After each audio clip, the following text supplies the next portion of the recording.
Shalom, Bapak Ibu dan Saudara-saudari yang terkasih dalam Tuhan Yesus Kristus. Bagaimana kabarnya?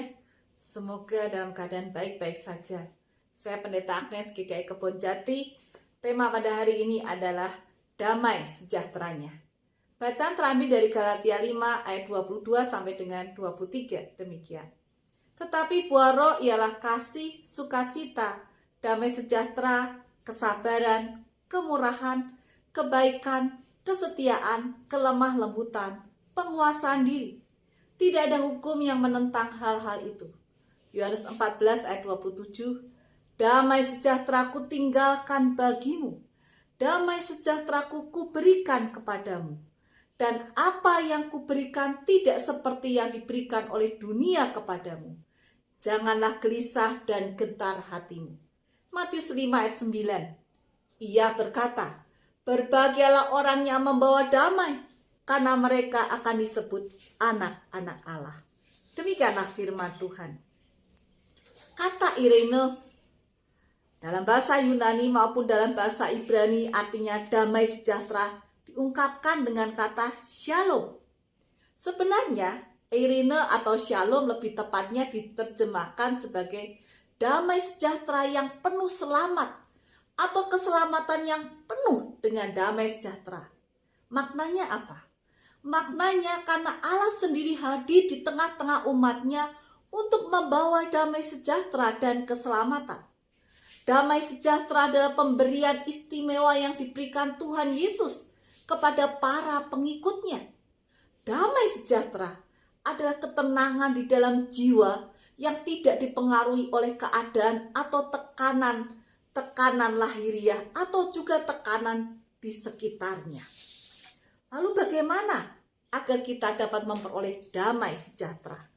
Yang pertama, buah roh. Damai sejahtera bukanlah sesuatu yang dapat kita upayakan sendiri.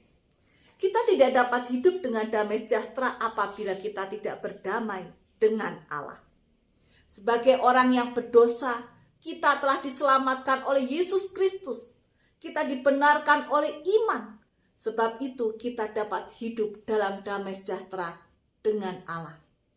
Mereka yang diperdamaikan dengan Allah akan memperoleh damai sejahtera yang melampaui akal dalam hati dan pikirannya.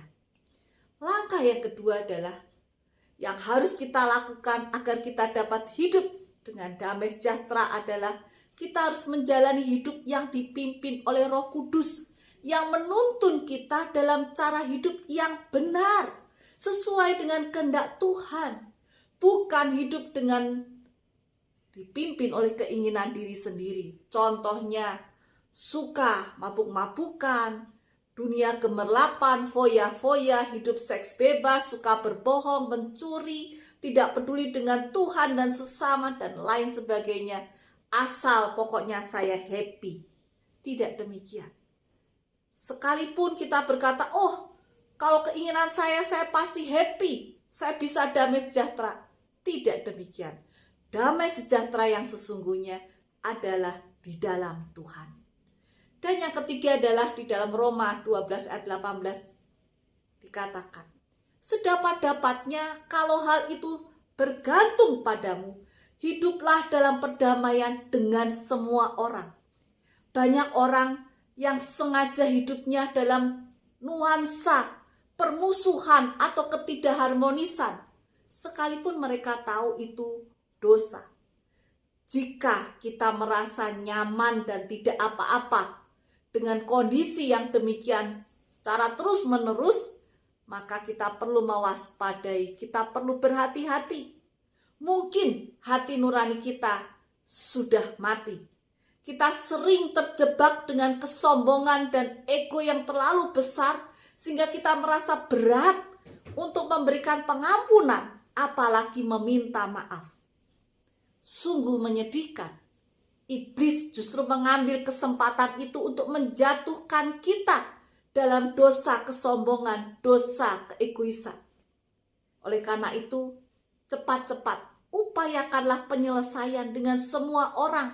Di saat kita punya masalah, percayalah kita tidak akan bisa merasakan damai sejahtera selama kita masih punya rasa dendam, sakit hati, dan tidak mau memaafkan orang lain. Oleh karena itu, buanglah semua rasa sakit hati tersebut. Ampunilah orang lain. Minta maaflah ketika kita bersalah. Dan terimalah damai sejahteranya tinggal di dalam hatimu melampaui akal, dan juga damai sejahteranya akan memberikan sukacita di dalam hidupmu. Tuhan memberkati kita. Amin.